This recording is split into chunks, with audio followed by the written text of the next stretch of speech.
doctorates, one in philosophy from the University of Birmingham and one in theology from the University of Munich. He has authored or edited over 30 books, as well as over 100 articles in professional journals of philosophy and theology. Known as one of the four horsemen of the new atheist movement, Sam Harris is the author of the New York Times bestsellers The Moral Landscape, The End of Faith, and Letter to a Christian Nation. The End of Faith won the 2005 PEN Award for Nonfiction. Mr. Harris's writing has been published in over 15 languages.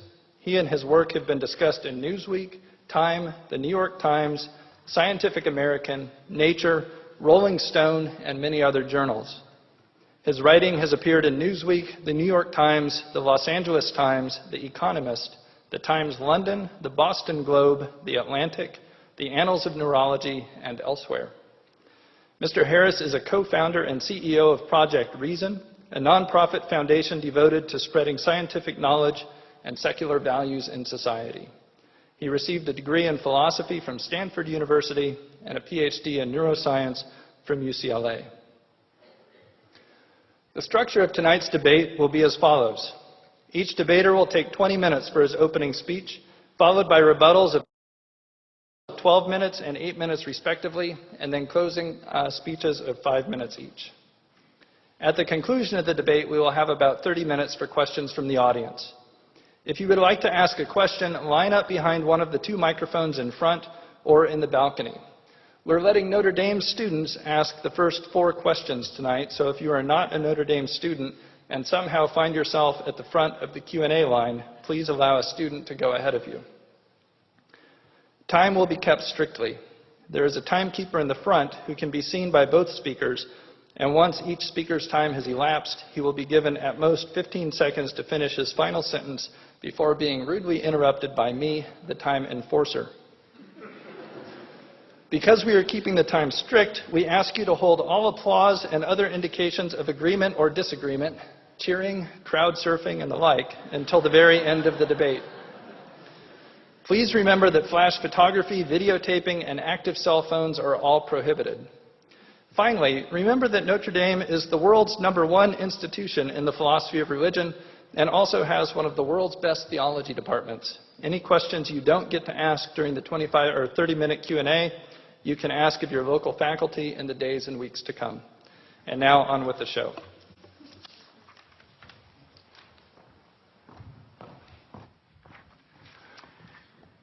Well, good evening. It's wonderful to be here at the University of Notre Dame, and I want to begin by Sorry.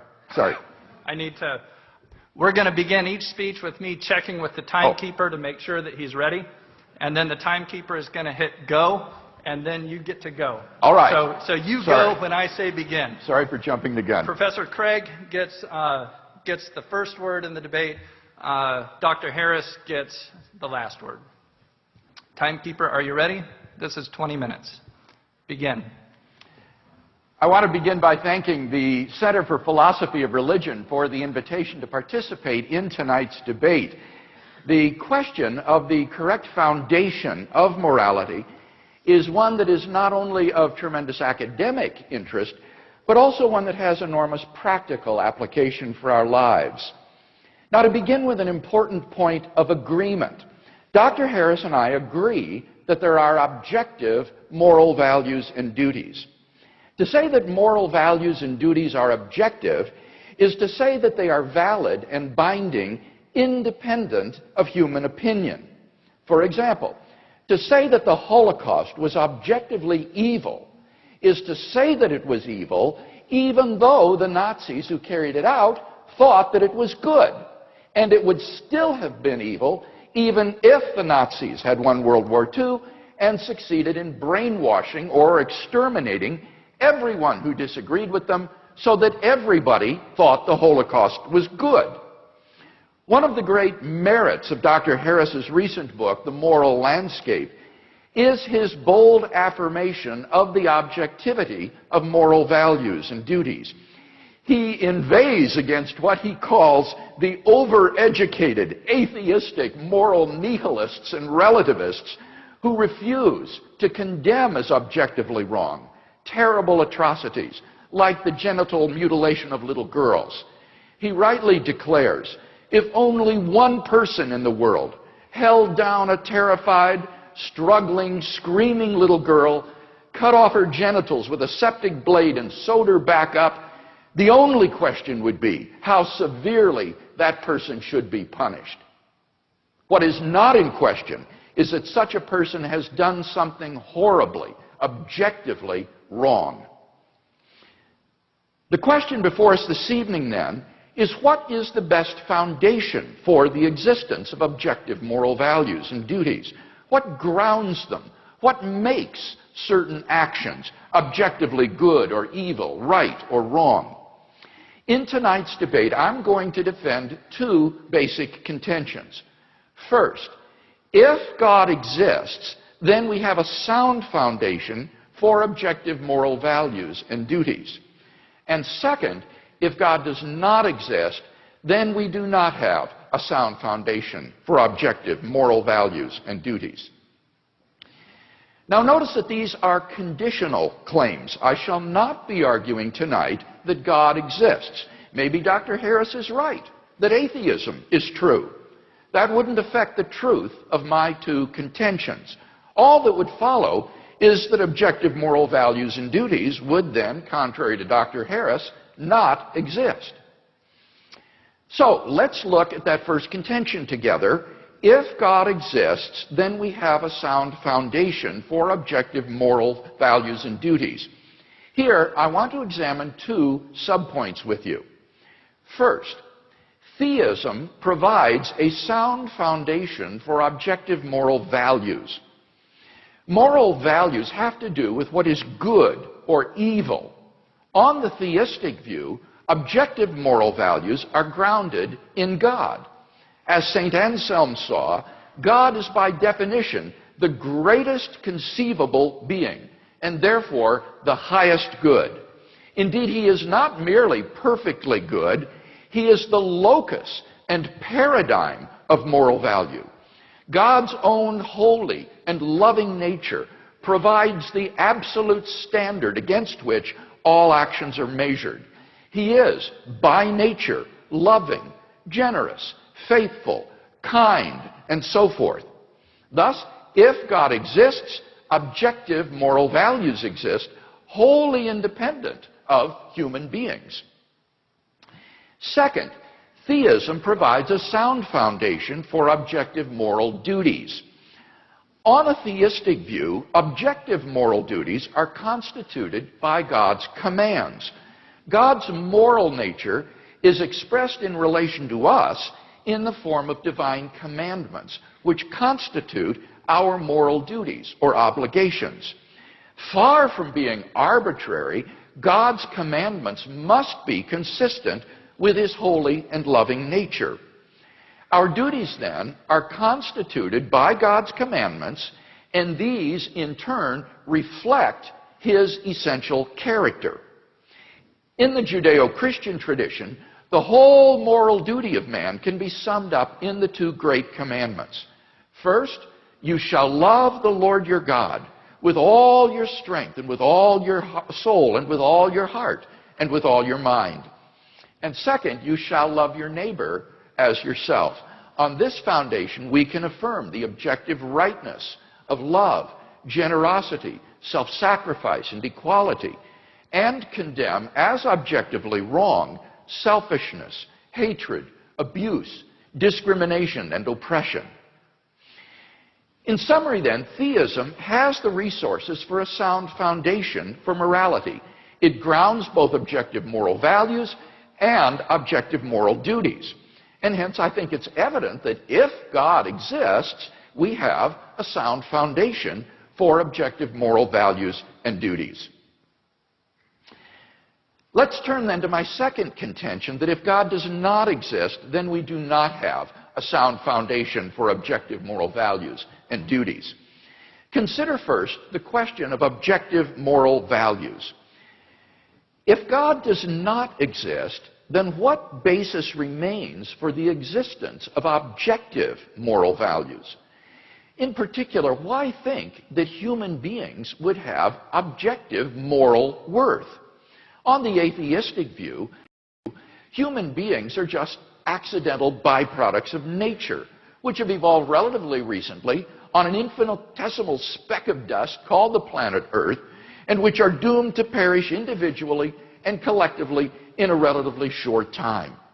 On atheism, it's hard to see any reason to think that human well-being is objectively good, any more than insect well-being or rat well-being or hyena well-being.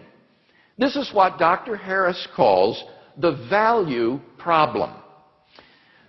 The purpose of Dr. Harris's book, The Moral Landscape, is to explain the basis on atheism of the existence of objective moral values. He explicitly rejects the view that moral values are Platonic objects,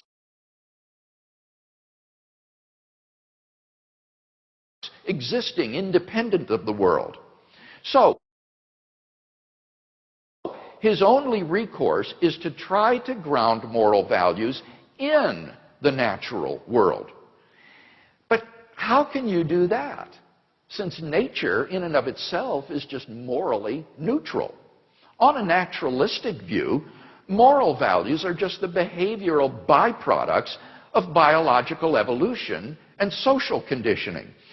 Just as a troop of baboons exhibit cooperative and even self-sacrificial behavior because natural selection has determined it to be advantageous in the struggle for survival, so their primate cousins, Homo sapiens, have evolved a sort of herd morality for precisely the same reasons. As a result of sociobiological pressures, there has evolved among Homo sapiens a sort of herd morality which functions well in the perpetuation of our species. But on the atheistic view, there doesn't seem to be anything that makes this morality objectively binding and true. The philosopher of science, Michael Ruse, reports, the position of the modern evolutionist is that humans have an awareness of morality because such an awareness is of biological worth. Morality is a biological adaptation, no less than our hands and feet and teeth. Considered as a rationally justifiable set of claims about an objective something, ethics is illusory. I appreciate that when somebody says, love thy neighbor as thyself, they think they are referring above and beyond themselves. Nevertheless, such reference is truly without foundation. Morality is just an aid to survival and reproduction, and any deeper meaning is illusory. If we were to rewind the film of human evolution and start anew, people with a very different set of moral values might well have evolved. As Darwin himself wrote in The Descent of Man, if men were reared under precisely the same conditions as hive bees, there can hardly be a doubt that our unmarried females would, like the worker bees, think it a sacred duty to kill their brothers, and mothers would strive to kill their fertile daughters, and no one would think of interfering. For us to think that human beings are special and our morality is objectively true is to succumb to the temptation to speciesism, that is to say, an unjustified bias in favor of one's own species. If there is no God, then any reason for regarding the herd morality evolved by Homo sapiens on this planet as objectively true seems to have been removed.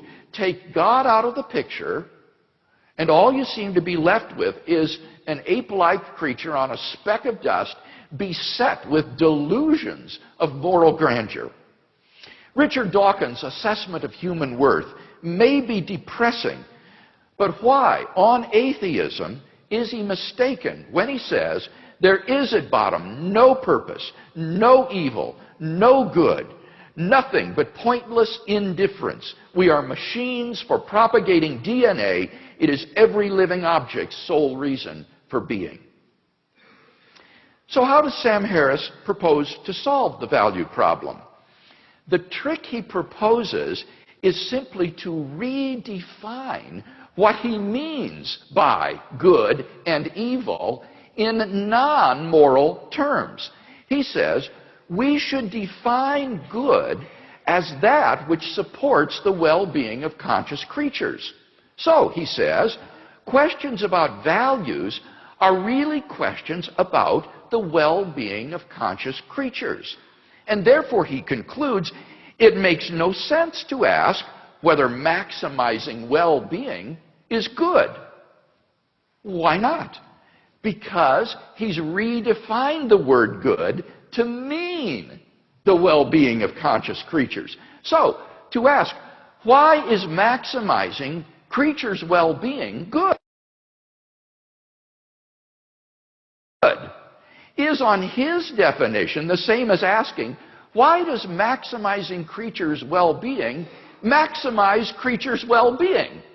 It's just a tautology. It's just talking in circles.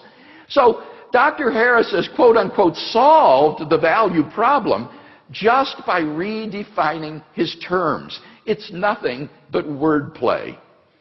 At the end of the day, Dr. Harris isn't really talking about moral values at all. He's just talking about what's conducive to the flourishing of sentient life on this planet. Seen in this light, his claim that science can tell us a great deal about what contributes to human flourishing is hardly controversial. Of course it can, just as it can tell us what is conducive to the flourishing of corn or mosquitoes or bacteria. His so-called moral landscape, which features the highs and lows of human flourishing, isn't really a moral landscape at all. Thus, Dr. Harris has failed to solve the value problem. He hasn't provided any justification or explanation for why, on atheism, moral values would objectively exist at all. His so-called solution is just a semantical trick of an arbitrary and idiosyncratic redefinition of the terms good and evil in non-moral vocabulary. Second question, does atheism provide a sound foundation for objective moral duties?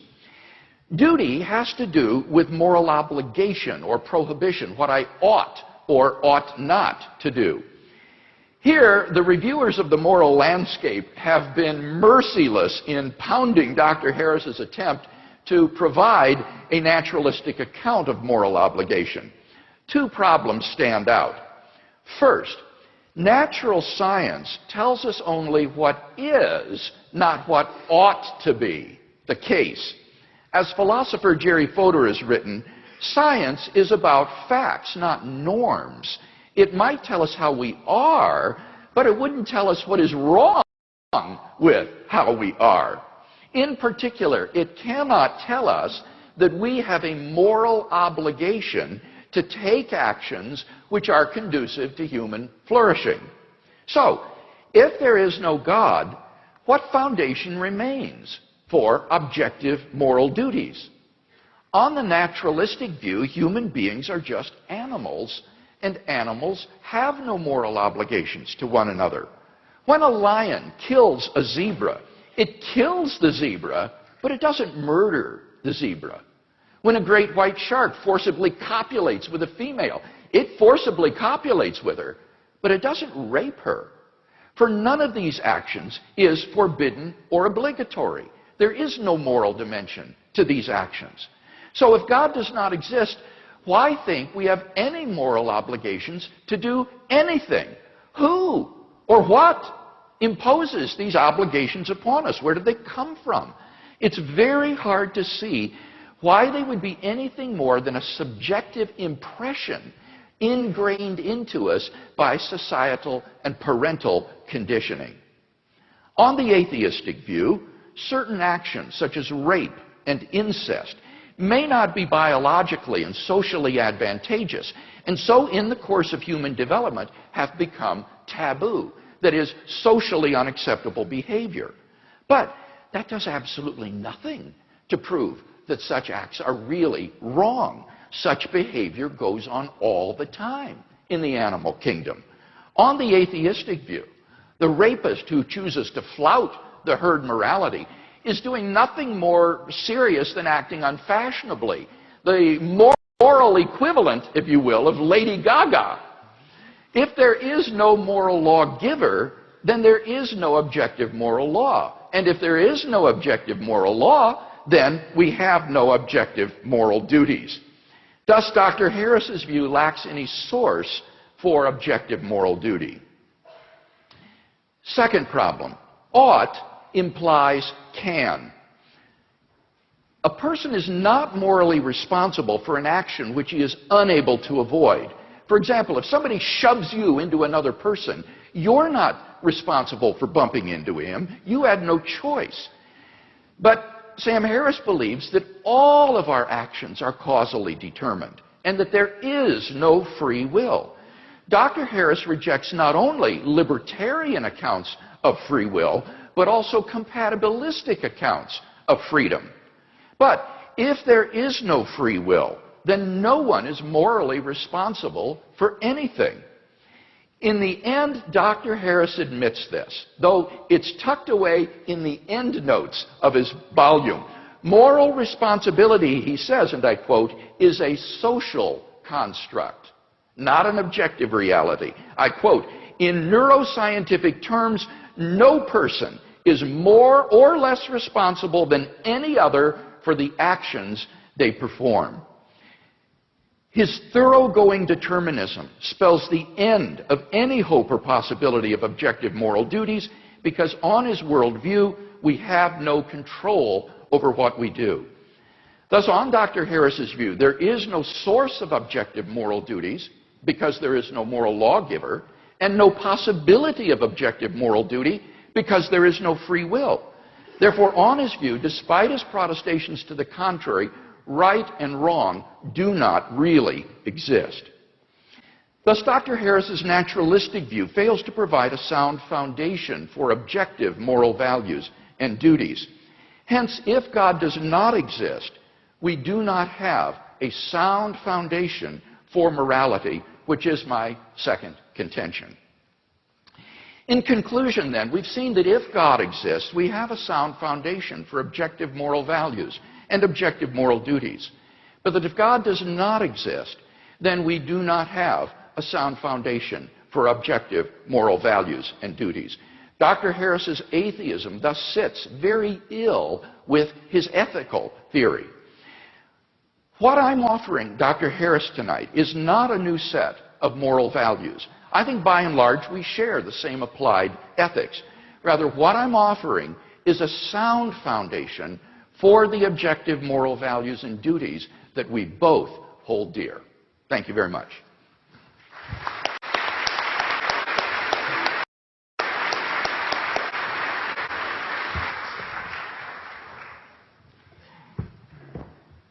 Dr. Harris now has 20 minutes. Timekeeper, are you ready?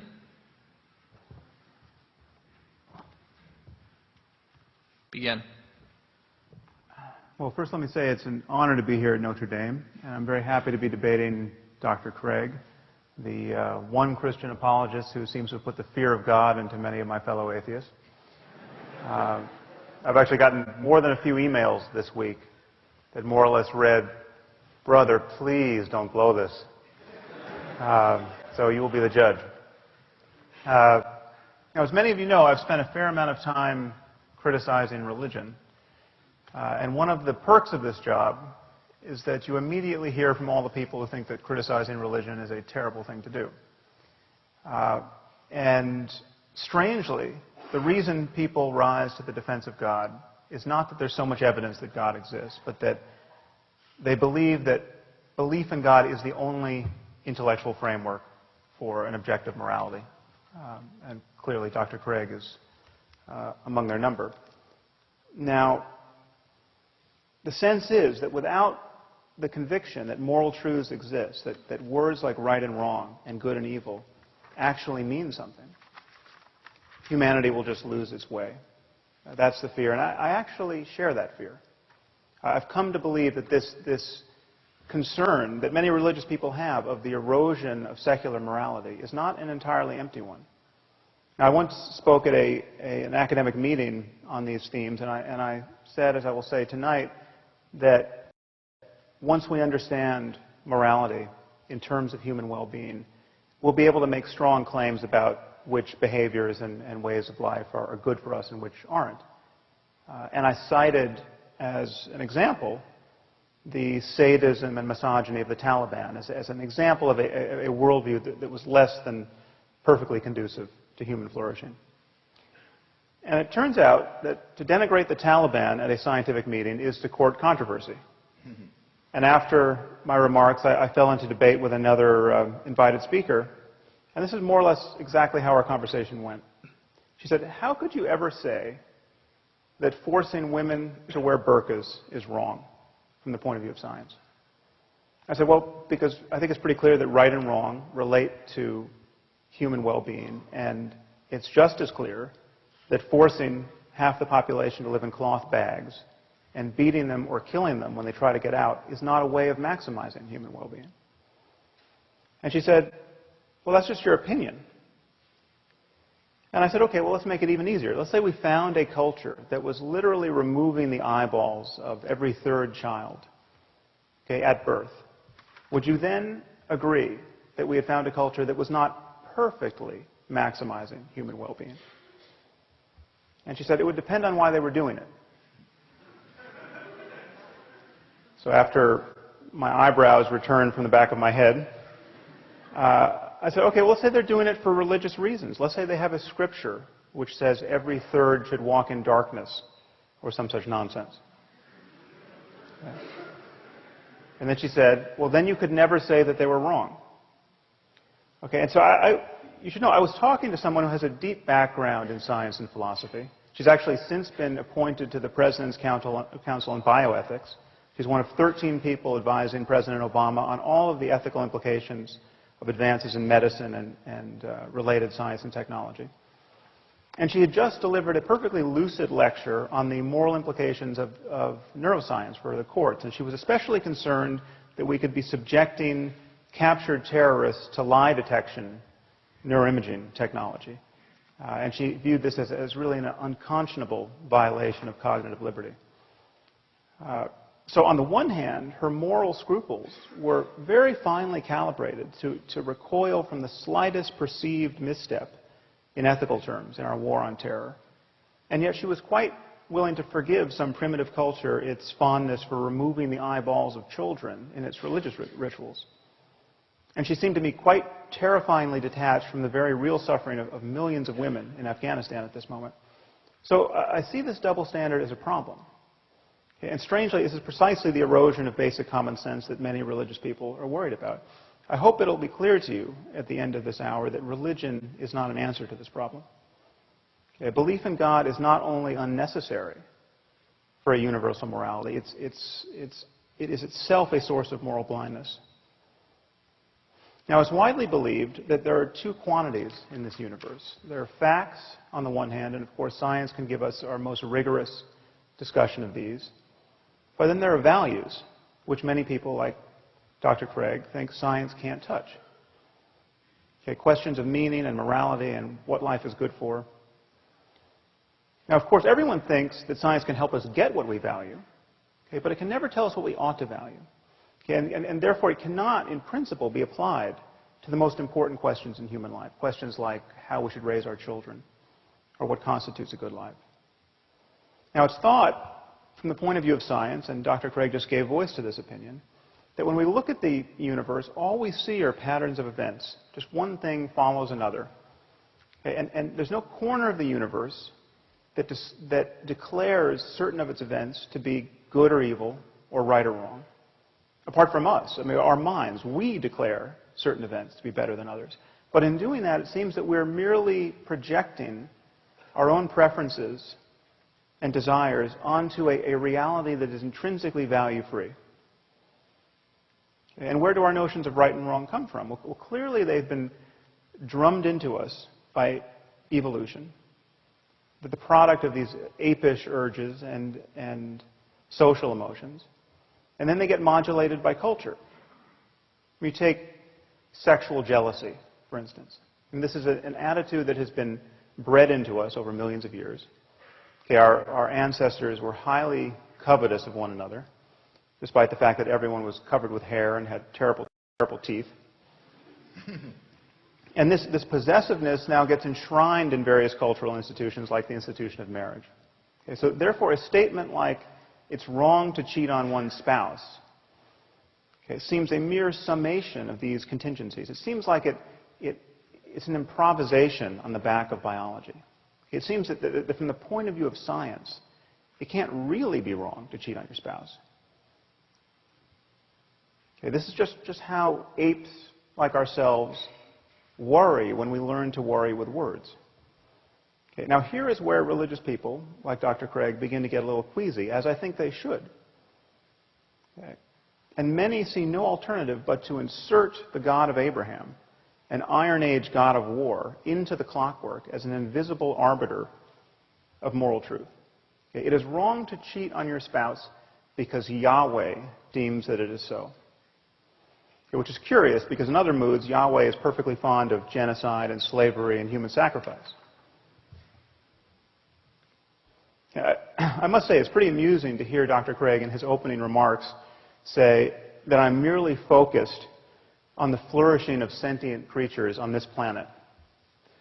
Okay, if that's a sin, I'll take it. Okay, one wonders what Dr. Crige is focused on. Now, incidentally, you should not trust Dr. Crige's reading of me. Half the quotes he provided from me, as though I wrote them, were quotes from people I was quoting in my book, and often to different effects. So you'll have to read the book. Now, in claiming that values reduce to the well-being of conscious creatures, as I will, I'm introducing two concepts, consciousness and well-being. Now, let's start with consciousness. This is not an arbitrary starting point. Imagine a universe devoid of the possibility of consciousness. Imagine a universe entirely constituted of rocks. Okay, there's clearly no happiness or suffering in this universe. There's no good or evil. Value judgments don't apply. For changes in the universe to matter, they have to matter, at least potentially, to some conscious system. Okay, what about well-being? Well, the well-being of conscious creatures and the link between that and morality may seem open to doubt, but it shouldn't. Okay, here's the only assumption you have to make. Imagine a universe in which every conscious creature suffers as much as it possibly can for as long as it can. Okay, I call this the worst possible misery for everyone. Okay, the worst possible misery for everyone is bad. Okay, if the word bad applies anywhere, it applies here. Now, if you think the worst possible misery for everyone isn't bad, or maybe it has a silver lining, or maybe there's something worse, I don't know what you're talking about. And what's more, I'm pretty sure you don't know what you're talking about either. What I'm saying is the minimum standard of moral goodness is to avoid the worst possible misery for everyone. If we should do anything in this universe, if we ought to do anything, if we have a moral duty to do anything, it's to avoid the worst possible misery for everyone. Okay, and the moment you admit this, you admit that all other states of the universe are better than the worst possible misery for everyone. You have the worst possible misery for everyone over here, and all these other constellation of experiences arrayed out here. And because the experience of conscious creatures is dependent in some way on the laws of nature, there will be right and wrong ways to move along this continuum. It will be possible to think you're avoiding the worst possible misery for everyone and to fail. You can be wrong in your beliefs about how to navigate this space. So here's my argument for moral truth in the context of science. Questions of right and wrong and good and evil depend upon minds. Okay, they depend upon the possibility of experience. Minds are natural phenomena. They depend upon the laws of nature in some way. Okay, morality and human values, therefore, can be understood through science because in talking about these things, we are talking about all of the facts that influence the well-being of conscious creatures. In our case, we're talking about genetics and neurobiology and psychology and sociology and economics. Now, I view this space of all possible experience as a kind of moral landscape with peaks that correspond to the heights of well-being and valleys that correspond to the lowest suffering. And the first thing to realize is that there may be many equivalent peaks in this space. There may be many different but morally equivalent ways for human beings to thrive. But there will be many more ways not to thrive. There will be many more ways to fail to be on a peak. There are clearly more ways to suffer unnecessarily in this world than to be sublimely happy. Now, the Taliban are still my favorite example of a culture that is struggling mightily to build a society that's clearly less good than many other societies on offer. The average lifespan for women in Afghanistan is 44 years.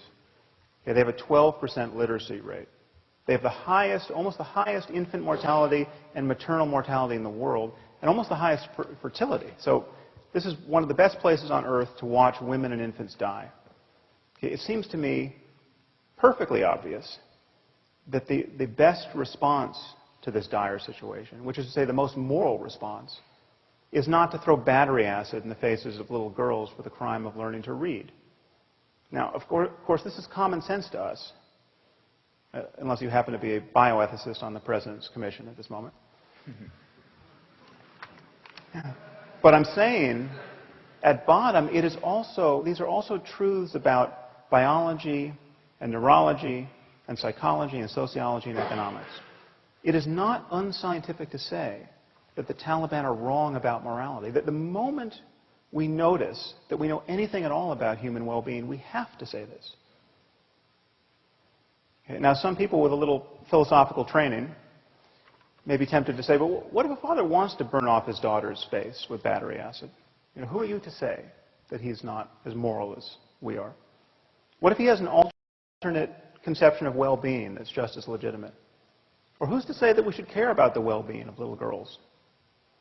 This is the kind of email I get, incidentally. Now, moral skeptics of this kind, and Dr. Crige has essentially endorsed this position, in a way, without God, think that the only way to judge one person's values to be wrong are with respect to another person's values, and all such judgments have to be on a par. Okay, this is not true. There are many ways for my values to be objectively wrong. They can be wrong with respect to deeper values that I hold. They can be wrong with respect to deeper values that I would hold if I were only a deeper person. It's clearly possible to value things that will reliably make you miserable in this life. It's clearly possible to be cognitively and emotionally closed to experiences that you would want if you were only intelligent and knowledgeable enough to want them.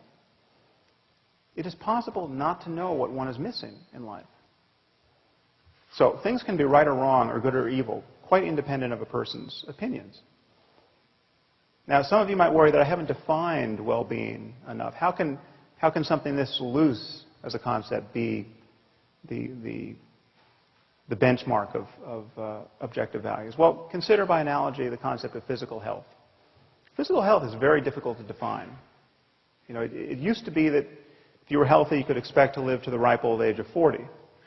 You know, now our lifespan, our life expectancy has doubled in the last 150 years. What does health mean? Okay, well, it has something to do with not always vomiting, okay, not being in excruciating pain, not running a fever. Okay, but how fast should a healthy person be able to run? Okay, that question might not have an answer. Okay, but this does not make the question of health vacuous. Okay, it doesn't make it merely a matter of opinion or of cultural construction. Okay, the distinction between a healthy person and a dead one is about as clear and consequential as any we ever make in science.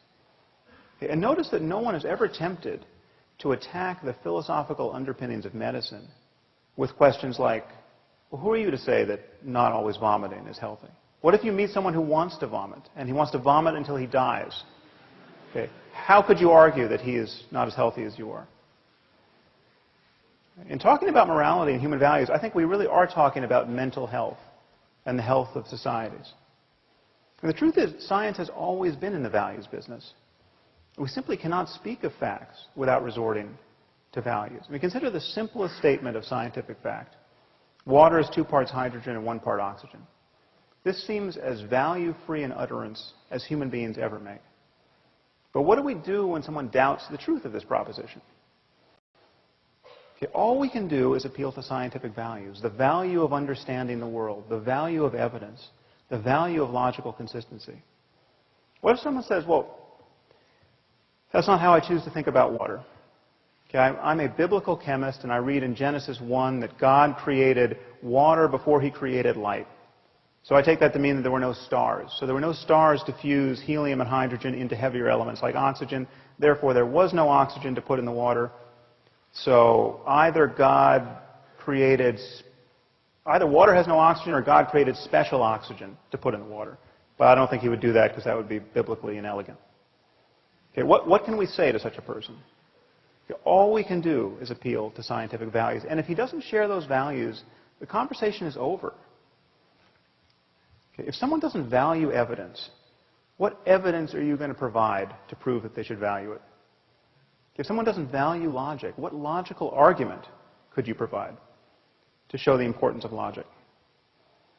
Okay, so I think this split between facts and values should look really strange to you on its face. I mean, what are we really saying when we say that science can't be applied to the most important questions in human life? Okay, we're saying that when we get our biases out of the way, when we most fully rely on clear reasoning and honest observation, when intellectual honesty is at its zenith, well, then those efforts have no application whatsoever to the most important questions in human life. But that is precisely the mood you cannot be in to answer the most important questions in human life. It would be very strange if that were so.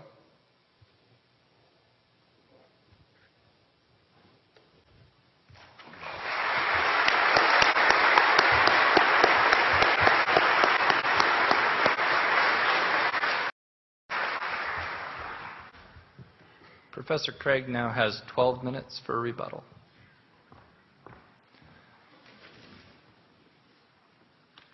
Timekeeper, are you ready? Begin. You'll recall in my first speech that I said I was going to defend 2 basic contentions tonight.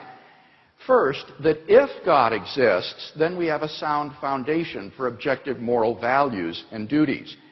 First, I explained that if God exists, then objective moral values are grounded in the character of God himself, who is essentially compassionate, fair, kind, generous, and so forth. Here, Dr. Harris didn't have anything by way of disagreement to say, but I do want to clear up a possible confusion.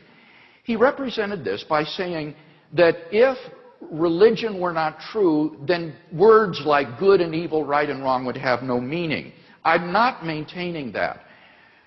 That is to confuse moral ontology with moral semantics.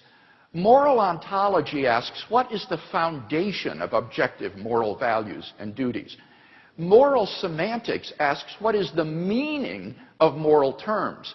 And I am not making any kind of semantical claim tonight that good means something like commanded by God. Rather, my concern is moral ontology. What is the ground or the foundation of moral values and duties? To give an illustration, think of light. Light is a certain visible range of the electromagnetic spectrum. But obviously that isn't the meaning of the word light. People knew how to use the word light long before they discovered its physical nature. And I might also add, they certainly knew the difference between light and darkness long before they understood the physics of light. Now, in exactly the same way, we can know the meaning of moral terms like good and evil, right and wrong, and know the difference between good and evil without being aware that the good is grounded in God ontologically. So that is the position I'm defending tonight, is that moral values are grounded ontologically in God. Second, our moral duties are grounded by God's commandments, which are necessary reflections of his nature. Here, the only response I detected from Dr. Harris was to refer to the atrocities in the Hebrew Bible. But I think this is quite irrelevant to tonight's discussion. There are plenty of divine command theorists who are not Jews or Christians and place no stock whatsoever in the Bible. So this isn't an objection to divine command theory that I'm defending tonight. Now, if you are interested in biblical ethics, I want to highly recommend Paul Copan's new book, Is God a Moral Monster?, which examines those passages in the Hebrew Bible in light of the ancient Near East, and I can guarantee you it will be a very enlightening and interesting read. But this issue is strictly irrelevant in tonight's debate. So, we've not heard any objection to a theistic grounding for ethics. If God does exist, it's clear, I think, obvious even, that we have a sound foundation for objective moral values and duties. Now, what if God does not exist? Is there a sound foundation, first of all, for objective moral values? Now here, Dr. Harris said you don't need religion in order to have universal morality. Again, that's a confusion. Of course you don't. Remember, the Nazis, for example, could have won World War II and established a universal morality. The issue isn't universality, the issue is objectivity. And I'm maintaining that in the absence of God, there isn't any reason, any explanation for the existence of objective moral values. Now, Dr. Harris says, but we can imagine creatures being in the worst possible misery, and it's obviously better for creatures to be flourishing. The well-being of conscious creatures is good. Well, of course it is. That's not the question. We agree that all things being equal, flourishing of conscious creatures is good. The question is rather, if atheism were true, what would make the flourishing of conscious creatures objectively good? Conscious creatures might like to flourish, but there's no reason on atheism to think that it would really be objectively good. Now here, Dr. Harris, I think, is guilty of misusing terms like good and bad, right and wrong, in equivocal ways. He will often use them in non-moral senses. For example, he'll say there are objectively good and bad moves in chess. Now that's clearly not a moral use of the terms good and bad. You just mean they're not apt to win or produce a winning strategy. It's not evil what you've done. And similarly, in ordinary English, we use the words good and bad in a number of non-moral ways. For example, we say Notre Dame has a good team. Now, we can hope it's an ethical team, but that's not what's indicated by the win-loss record. That is a different meaning of good. Or we say that's a good way to get yourself killed. Or that's a good game plan. Or the sunshine felt good. Or that's a good route to East Lansing. Or there's no good reason to do that. Or she's in good health. All of these are non-moral uses of the word good. And Dr. Harris's contrast of the good life and the bad life is not an ethical contrast between a morally good life and an evil life. It's a contrast between a pleasurable life and a miserable life. And there's no reason to identify pleasure, misery with good and evil, especially on atheism. So there's just no reason that's been given on atheism for thinking the flourishing of conscious creatures is objectively good. But Dr. Harris has to defend an even more radical claim than that. He claims that the property of being good is identical with the property of creaturely flourishing. And he's not offered any defense of this radical identity claim. In fact, I think we have a knockdown argument against it. Now, bear with me here. This is a little technical. On the next to last page of his book, Dr. Harris makes the telling admission that if people like rapists, liars, and thieves could be just as happy as good people, then his moral landscape would no longer be a moral landscape. Rather, it would just be a continuum of well-being whose peaks are occupied by good and bad people or evil people alike. Now, what's interesting about this is that earlier in the book, Dr. Harris explained that about 3 million Americans are psychopathic. That is to say, they don't care about the mental states of others. They enjoy inflicting pain on other people. But that implies that there's a possible world which we can conceive in which the continuum of human well-being is not a moral landscape. The peaks of well-being could be occupied by evil people. But that entails that in the actual world, The continuum of well-being and the moral landscape are not identical either. For identity is a necessary relation. There is no possible world in which some entity A is not identical to A. So if there's any possible world in which A is not identical to B, then it follows that A is not in fact identical to B. Now, since it's possible that human well-being and moral goodness are not identical, it follows necessarily that human well-being and goodness are not the same, as Dr. Harris has asserted in his book. Now, it's not often in philosophy that you get a knockdown argument against a position, but I think we've got one here by granting that it's possible that the continuum of well-being is not identical to the moral landscape. Dr. Harris's view becomes logically incoherent. And all of this goes to underline my fundamental point that on atheism, there's just no reason to identify the well-being of conscious creatures with moral goodness. Atheism cannot explain the reality, the objective reality of moral values. What about objective moral duties? I first argued from the is-ought distinction that there is no basis on atheism for thinking that we have any moral duties. And here Dr. Harris says, if we have a moral duty to do anything, we have a duty to avoid the worst possible misery.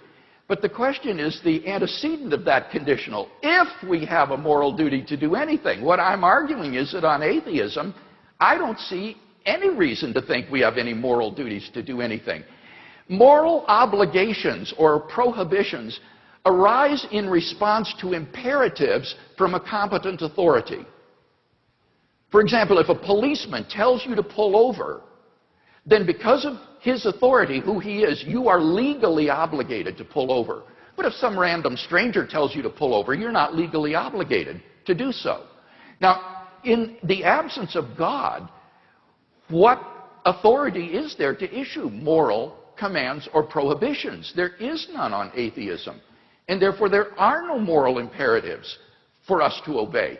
In the absence of God, there just isn't any sort of moral obligation or prohibition that characterizes our lives. In particular, we're not morally obligated to promote the flourishing of conscious creatures. So this is-ought distinction seems to me to be one that's fatal to Dr. Harris's position and has been widely recognized as such by reviewers of the moral landscape. But secondly, the problem that's even worse is the ought implies can problem. In the absence of the ability to do otherwise, there is no moral responsibility. In the absence of freedom of the will, we are just puppets or electrochemical machines. And puppets do not have moral responsibilities. Machines are not moral obligations. But on Dr. Harris's view, there is no freedom of the will, either in a libertarian or a compatibilistic sense, and therefore there is no moral responsibility. So there isn't even the possibility of moral duty on his view. So while I can affirm and applaud Dr. Harris's affirmation of the objectivity of moral values and moral duties, at the end of the day, his philosophical worldview just doesn't ground these entities that we both want to affirm. If God exists, then we clearly have a sound foundation for objective moral values and moral duties. But if God does not exist, that is, if atheism is true, then there is no basis for the affirmation of objective moral values, and there is no ground for objective moral duties, because there is no moral lawgiver and there is no freedom of the will. And therefore, it seems to me that atheism is simply bereft of the adequate ontological foundations to establish the moral life.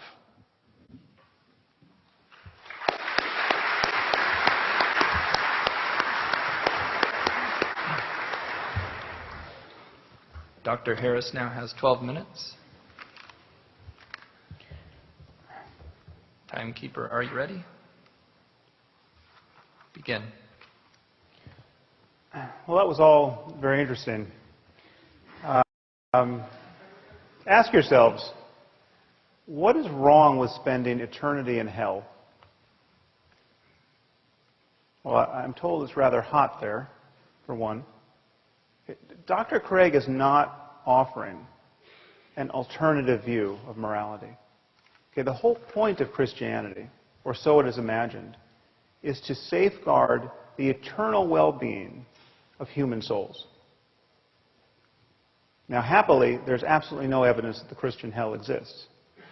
Okay, and I think we should look at the consequences of believing in this framework, this theistic framework, in this world, and what these moral underpinnings actually would be. All right. 9 million children die every year before they reach the age of 5. Okay, picture an Asian tsunami of the sort we saw in 2004 that killed 250,000 people. One of those every 10 days, killing children only under 5. Okay, it's 24,000 children a day, 1,000 an hour, 17 or so a minute. That means before I can get to the end of this sentence, some few children, very likely, will have died in terror and agony. Okay, think of the parents of these children. Think of the fact that most of these men and women believe in God and are praying at this moment for their children to be spared. And their prayers will not be answered. Okay, but according to Dr. Crige, this is all part of God's plan.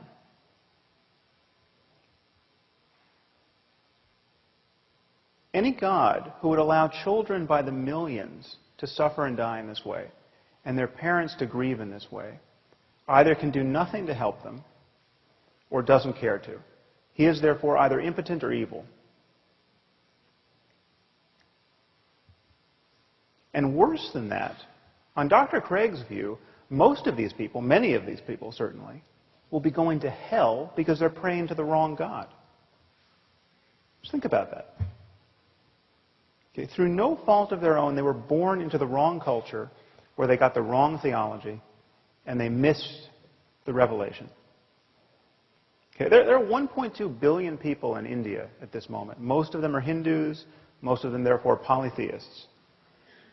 Okay, in Dr. Crige's universe, no matter how good these people are, they are doomed. If you are praying to the monkey god Hanuman, you are doomed. Okay. You will be tortured in hell for eternity. Now, is there the slightest evidence for this? No. It just says so in Mark 9 and Matthew 13 and Revelation 14. Okay. Perhaps you'll remember from the Lord of the Rings, it says when the elves die, they go to Valinor, but they can be reborn in Middle-earth. I say that just as a point of comparison. Okay. So God created the cultural isolation of the Hindus. Okay. He engineered the circumstance of their deaths in ignorance of revelation. And then he created the penalty for this ignorance, which is an eternity of conscious torment in fire. Okay, on the other hand, on Dr. Crige's account, your run-of-the-mill serial killer in America, okay, who spent his life raping and torturing children, need only come to God, come to Jesus on death row, and after a final meal of fried chicken, he's going to spend an eternity in heaven after death. Okay, one thing should be crystal clear to you. This vision of life has absolutely nothing to do with moral accountability. Okay, and please notice the double standard that people like Dr. Crige use to exonerate God from all this evil. Okay, we're told that God is loving and kind and just and intrinsically good. But when someone like myself points out the rather obvious and compelling evidence that God is cruel and unjust because he visits suffering on innocent people of a scope and scale that would embarrass the most ambitious psychopath, okay, we're told that God is mysterious. Okay, who can understand God's will? Okay, and yet this is precisely, this merely human understanding of God's will is precisely what believers use to establish his goodness in the first place.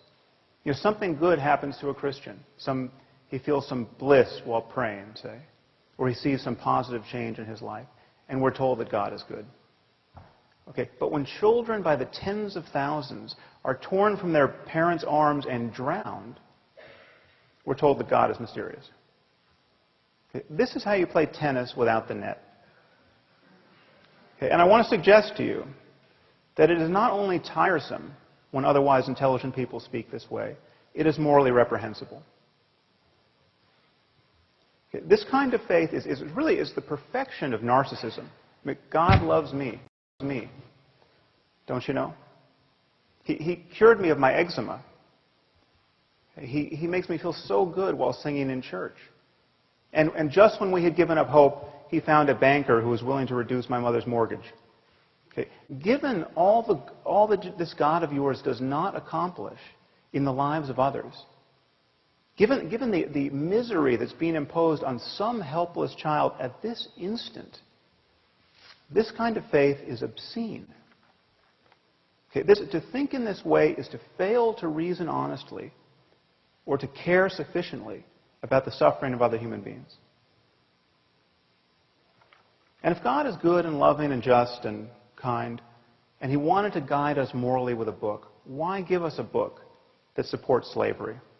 Why give us a book that admonishes us to kill people for imaginary crimes like witchcraft? Now, of course, there's a way of not taking these questions to heart. Okay, according to Dr. Crige's divine command theory, God is not bound by moral duties. God doesn't have to be good. Whatever he commands is good. So when he commands that the Israelites to slaughter the Amalekites, that behavior becomes intrinsically good because he commanded it. Okay, well, here we're being offered, I'm glad he raised the issue of psychopathy, we're being offered a psychopathic and psychotic moral attitude. It's psychotic because this is completely delusional. There's no reason to believe that we live in a universe ruled by an invisible monster, Yahweh. But it is psychopathic because this is a total detachment from the well-being of human beings. This so easily rationalizes the slaughter of children. Okay, just think about the Muslims at this moment who are blowing themselves up, okay, convinced that they are agents of God's will. There is absolutely nothing that Dr. Crige can say against their behavior in moral terms, apart from his own faith-based claim that they're praying to the wrong God. If they had the right God, what they were doing would be good on divine command theory. Now, I'm obviously not saying that Dr. Crige or all religious people are psychopaths and psychotics, but this, to me, is the true horror of religion. It allows perfectly decent and sane people to believe by the billions what only lunatics could believe on their own. Okay, if you wake up tomorrow morning thinking that saying a few Latin words over your pancakes is going to turn them into the body of Elvis Presley, okay, you have lost your mind. Okay? But if you think more or less the same thing about a cracker and the body of Jesus, you're just a Catholic.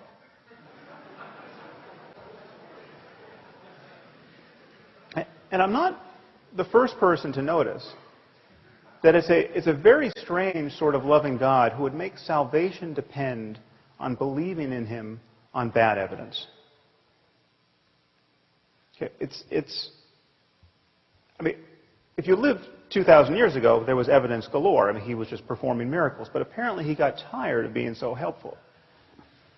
Okay, and so now we all inherit this very heavy burden of the doctrine's implausibility.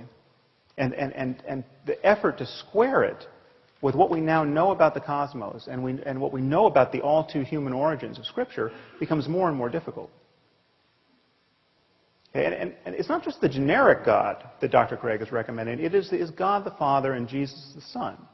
Okay, Christianity, on Dr. Crige's account, is the true moral wealth of the world. Well, I hate to break it to you here at Notre Dame, but Christianity is a cult of human sacrifice. Okay, Christianity is not a religion that repudiates human sacrifice. It is a religion that celebrates a single human sacrifice as though it were effective. God so loved the world that he gave his only Son. John 3:16. Okay, the idea is that Jesus suffered the crucifixion so that none need suffer hell, except that those billions in India and billions like them throughout history. Okay, this is This is astride. This doctrine is astride a contemptible history of scientific ignorance and religious barbarism. We come from people who used to bury children under the foundations of new buildings as offerings to their imaginary gods. I mean, just think about that. In vast numbers of societies, people would bury children in post holes, people like ourselves thinking that this would prevent an invisible being from knocking down their buildings. Okay. These are the sorts of people who wrote the Bible. Okay. If there is a less moral framework than the one Dr. Crige is proposing, I haven't heard of it.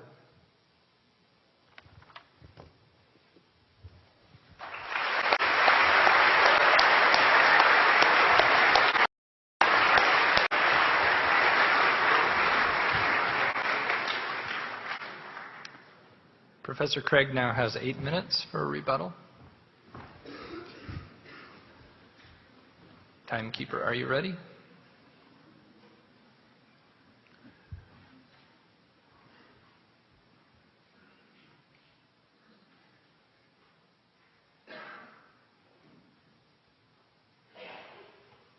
Begin.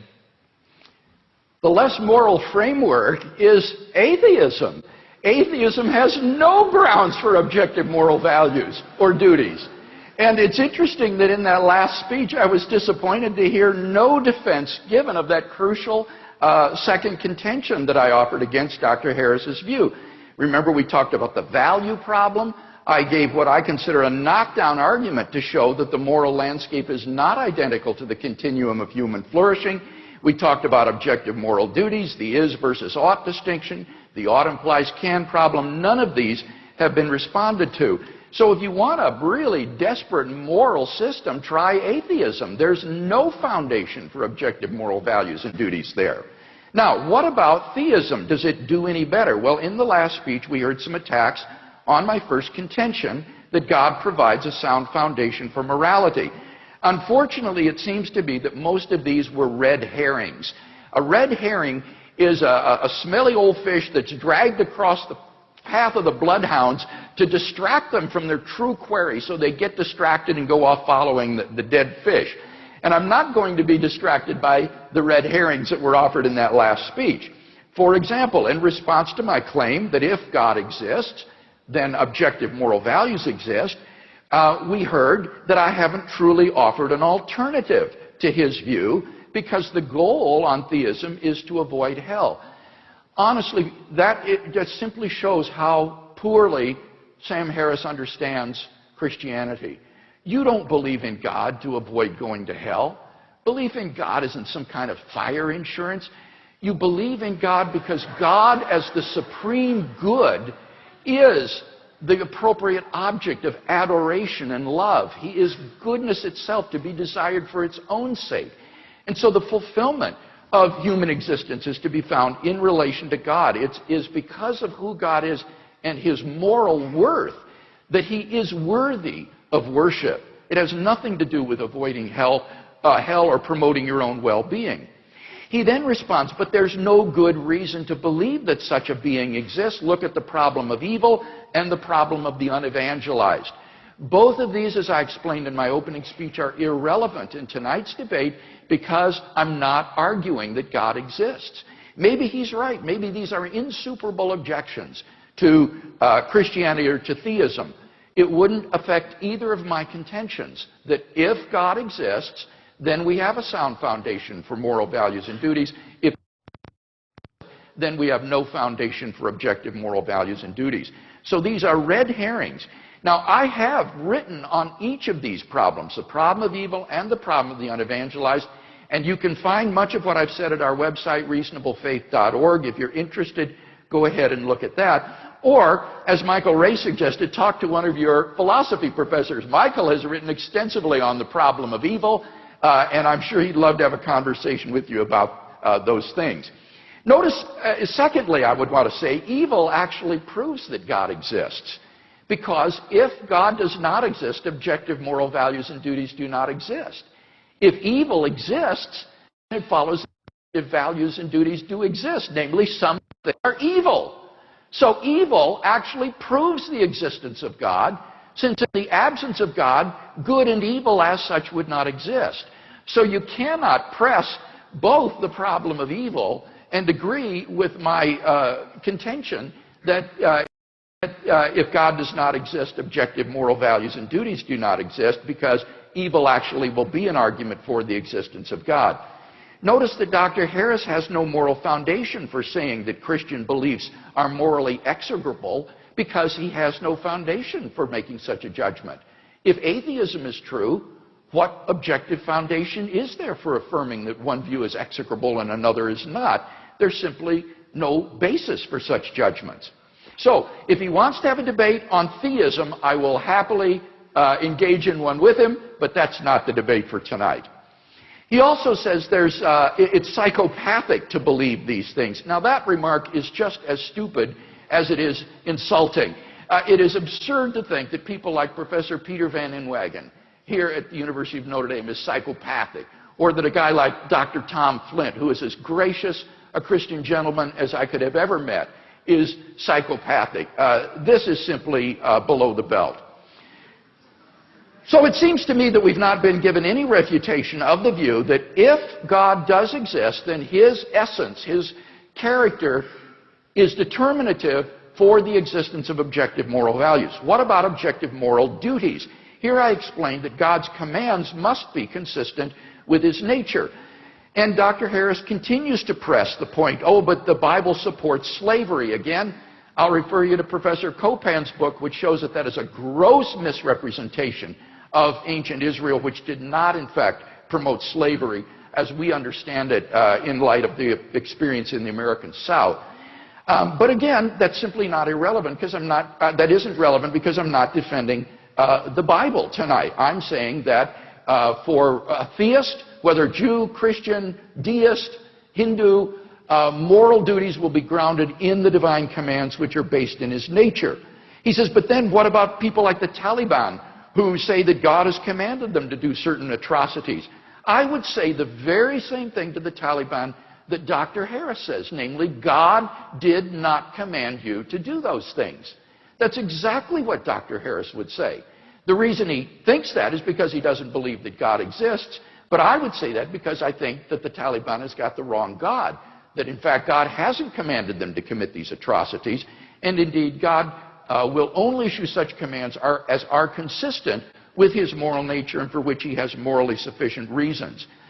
So I don't think this first contention is really in much dispute tonight. I think it's obvious that if God exists, then obviously objective moral values exist independently of human opinion. They're grounded in the character of God.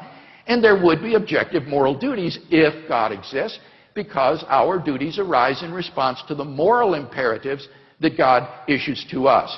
So the real debate is on that second contention. Can atheism provide a good foundation for objective moral values and duties? And I think we've seen powerful reasons to think that it cannot.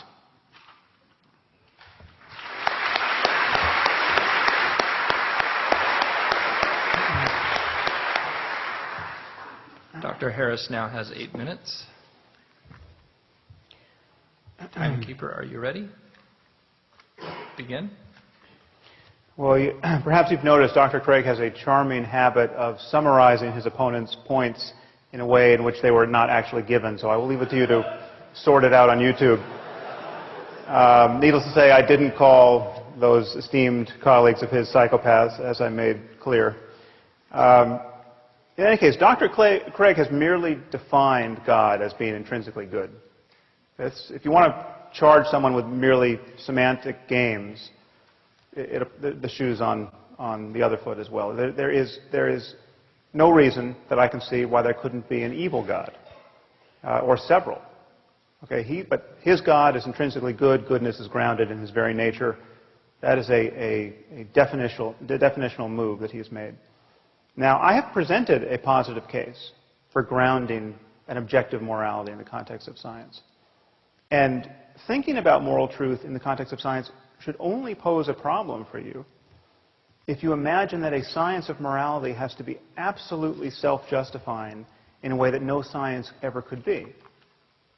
Okay, every branch of science must rely on certain axiomatic assumptions, okay, certain core values. And a science of morality would be on the same footing as a science of medicine or physics or chemistry. You need only assume that the worst possible misery for everyone is bad and worth avoiding, and indeed the worst case scenario for conscious life. And if science is unscientific, if having a value assumption at the core renders science unscientific, what is scientific? Now, Dr. Crige is confused about what it means to speak with scientific objectivity about the human condition. He says things like, from the point of view of science, we're just constellations of atoms and we're no more valuable than rats or insects. Okay, as though the only scientifically objective thing that could be said about us is that we're constellations of atoms. Okay, there are two very different senses in which we use these terms, subjective and objective. Okay, the first is epistemological. It relates to how we know. And when we say we're reasoning or thinking objectively in this sense, we're talking about the style in which we're thinking. We're talking about the fact that we're seeing through our biases, which is to say, trying to jettison bias. We are reasoning in a way that's available to the data. Our minds are open to counter arguments. Now, this is the absolute foundation of science, and this is what opens such an invidious gulf between science and religion. The difference here in this approach to objectivity. But science does not require that we ignore the fact that certain facts are subjective, ontologically subjective. Okay, there are facts about the human condition that science can understand and study that are first-person facts, facts about what it's like to be you. Okay, and we can study these facts, and our study of them reveals how much deeper and richer and more meaningful our lives are than the lives of cockroaches. Okay, so this is a false reductionism that he's purveying here. Now, so there are subjective facts. If you happen to have an intact nervous system, being burned alive will be excruciatingly painful. The painfulness of pain is a subjective fact about you. Okay, what my argument entails is that we can speak objectively about a certain class of subjective facts that go by the name of morality, that relate to questions of good and evil, and these depend upon the well-being of conscious creatures, especially our own. And by this light, we can see that it's possible to value the wrong things. I mean, if you think you prefer to be neurotic and in pain, and incapable of creative work, and completely disconnected from other people, there's something wrong with you. Okay. Objectively wrong with you? Yes. Okay. In that you are closed to higher states of consciousness. Higher with respect to what? Higher as in further from the lowest possible state of consciousness, the worst possible misery for everyone. Okay. Is the worst possible misery for everyone really bad? Once again, we have hit philosophical bedrock with the shovel of a stupid question. Now, I want to take a brief moment to speak about these higher possibilities, because it's often thought that non-believers like myself are closed to some remarkable experiences that religious people have. That's not true. That's not true. There's nothing that prevents an atheist from experiencing self-transcending love and ecstasy and rapture and awe. There's nothing that prevents an atheist from going into a cave for a year like a proper mystic and doing nothing but meditate on compassion, say. What atheists don't tend to do is make unjustifiable and unjustified claims about the nature of the cosmos or about the divine origin of certain books on the basis of those experiences. Now, the prospect of somebody becoming a true saint in life and inspiring people long after their deaths is something that I take very seriously. I've spent a lot of time studying meditation with some very great, wise, old yogis and Tibetan lamas who've spent decades on retreat. I mean, really remarkable people. Okay? People who I actually consider to be spiritual geniuses of a certain sort. And so I can well imagine if Jesus was a spiritual genius, you know, a palpably non-neurotic and charismatic and wise person, I can well imagine the experience of his disciples. I can well imagine the kind of influence he could have on their lives. Okay?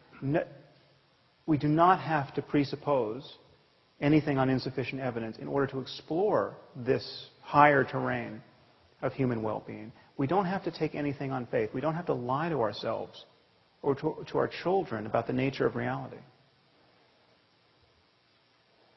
If we want to understand our situation in the world, along with these deeper possibilities, we have to do it in the spirit of science. Okay, given that people have had these remarkable experiences in every context, while worshiping one God, while worshiping hundreds, while worshiping none, that proves that a deeper principle is at work. That the sectarian claims of our various religions can't possibly be true in that context. And all we have is human conversation to capture these possibilities. We can either have a first-century conversation as dictated by the New Testament, or a 7th century conversation as dictated by the Quran, or a 21st century conversation that leaves us open to the full wealth of human learning. Please think about these things.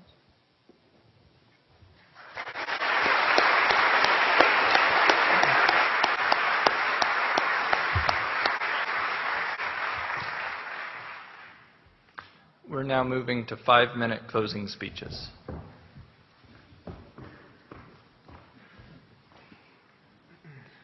Timekeeper, are you ready? Okay, begin. In my closing statement, I'd like to try to draw together some of the threads of the debate and see if we can come to some conclusions. First, I argued that God, if he exists, provides the sound foundation for objective moral values and duties. By the time of his last rebuttal, the only argument that I heard Dr. Harris offering against this position is to say that you're merely defining God as good, which is the same fallacy I accused him of committing. I don't think this is the case at all. God is a being worthy of worship. Any being that is not worthy of worship is not God. And therefore, God must be perfectly good and essentially good. More than that, as Anselm saw, God is the greatest conceivable being. And therefore, he is the very paradigm of goodness itself. He is the greatest good. So once you understand the concept of God, you can see that asking, well, why is God good, is sort of like asking, why are all bachelors unmarried? It's the very concept of the greatest conceivable being, a being worthy of worship, that entails the essential goodness of God. And I think it's evident that if God exists, then we do have objective moral values and duties. Secondly, I argued, if God does not exist, we have no foundation for objective moral values or objective moral duties. I showed that on his view, it is logically impossible to say that the moral landscape is identical to the landscape of the flourishing of conscious beings, and that therefore his view is incoherent. We also looked at the is-ought distinction, and the ought implies can, to which Dr. Harris has never replied in the course of this evening's debate. In his last speech, he said, but we simply must rely upon certain axioms. Well, that's the same as saying you've got to take it by faith. And if these axioms are moral axioms, then I think he's admitting my point, that on atheism there simply is no ground for believing the objectivity of moral values and duties. He just takes them by a leap of faith. He says, well, there are different senses of the word objective. Yes, of course, and in my opening speech I made clear the sense in which I was defining the term. I mean valid and binding, independent of human opinion. And moral values are not objectively binding and valid in that way on atheism. He says science can study subjective facts. For example, pain is a subjective fact. Granted, that's certainly true. So my question is the wrongness of an action a subjective fact?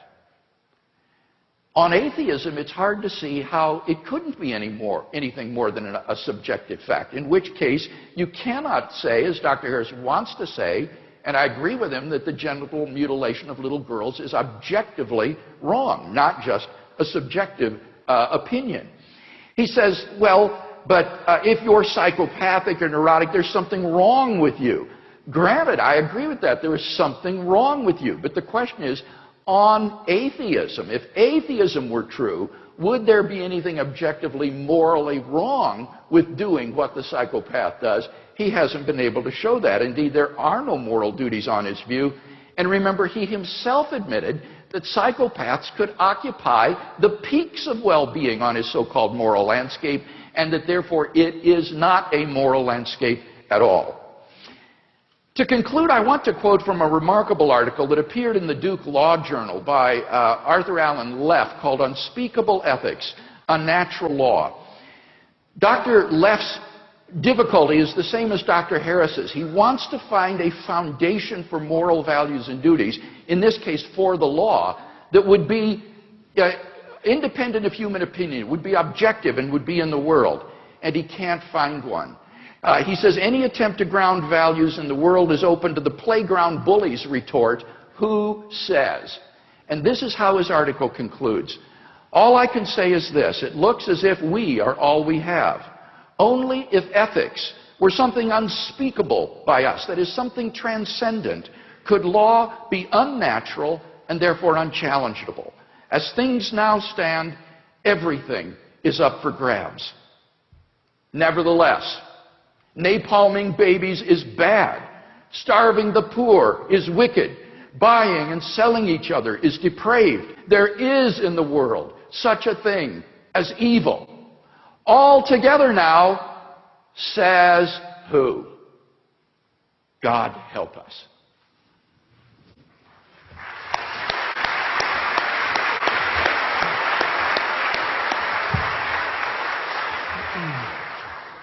And now Dr. Harris has 5 minutes. Timekeeper, are you ready? Begin. I'm curious, how many of you consider yourselves to be devout Muslims? See a show of hands. Don't mean to single anyone out, but not many. Now, you're all aware, of course, that the Quran exists and claims to be the perfect word of the creator of the universe. You're aware that once having heard of this possibility and rejecting it, you're all going to hell for eternity. I mean, needless to say, Dr. Crige and I are both going to hell if this vision of life is true. The problem is that everything Dr. Crige has said tonight, with a few modifications, could be said in defense of Islam. In fact, has been said in defense of Islam. Okay, the logic is exactly the same. We have a book that claims to be the word of the creator of the universe. It tells us about the nature of moral reality and how to live within it. But what if Muslims are right? And what if Islam is true? Okay, how should we view God in moral terms? How would we view God in moral terms? Or I should say Allah. Okay, we have been born in the wrong place, to the wrong parents, given the wrong culture, given the wrong theology. Okay, needless to say, Dr. Crige is doomed. He's been thoroughly confused by Christianity. I mean, just appreciate what a bad position he's now in to appreciate the true Word of God. I've been thoroughly misled by science. Okay, where is Allah's compassion? Okay. And yet, he's omnipotent. He could change this in an instant. He could give us a sign that would convince everyone in this room. And yet he's not going to do it. And hell awaits. And hell awaits our children because we can't help but mislead our children. Okay, now just hold this vision in mind. And first appreciate how little sleep you have lost over this possibility. Okay? Just feel in yourself at this moment how carefree you are and will continue to be in the face of this possibility. What are the chances that we're all going to go to hell for eternity because we haven't recognized the Quran to be the perfect word of the creator of the universe? Please know that this is exactly how Christianity appears to someone who's not been indoctrinated by it.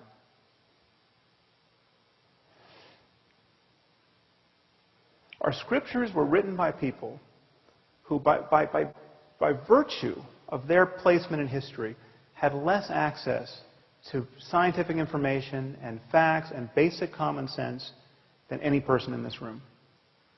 Okay? In fact, there's not a person in this room who's ever met a person whose worldview was as narrow as the worldview of Abraham or Moses or Jesus or Muhammad. And most of these people, with a few exceptions, had a moral worldview that was more or less indistinguishable from that of an Afghan warlord today. Okay, and yet Dr. Crige insists that the authors of the Bible knew everything they had to know about the nature of the cosmos and about how to live within it, to guide us at this moment. Okay, I want to suggest to you that this vision of life can't possibly be true. Okay, but just as there's no such thing as Christian physics or Muslim algebra, there can be no such thing as Christian or Muslim morality. Whatever is true about our circumstance in moral terms and in spiritual terms is discoverable now and can be talked about in language that is not an outright affront to everything that we've learned in the last 2,000 years.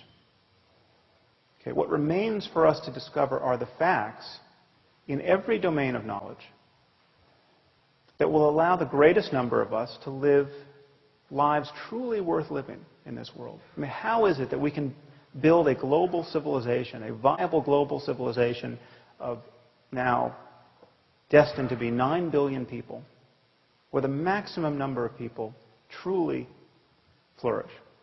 That is the challenge we face. Sectarian moral denominations, okay, a world shattered, balkanized by competing claims about an invisible God, is not the way to do it, apart from the fact that there's no evidence in the first place that should be compelling to us to adopt that view. The only tool we need is honest inquiry. And I would suggest to you that if faith is ever right about anything in this domain, it's right by accident. Thank you very much. It's been a pleasure to talk to all of you.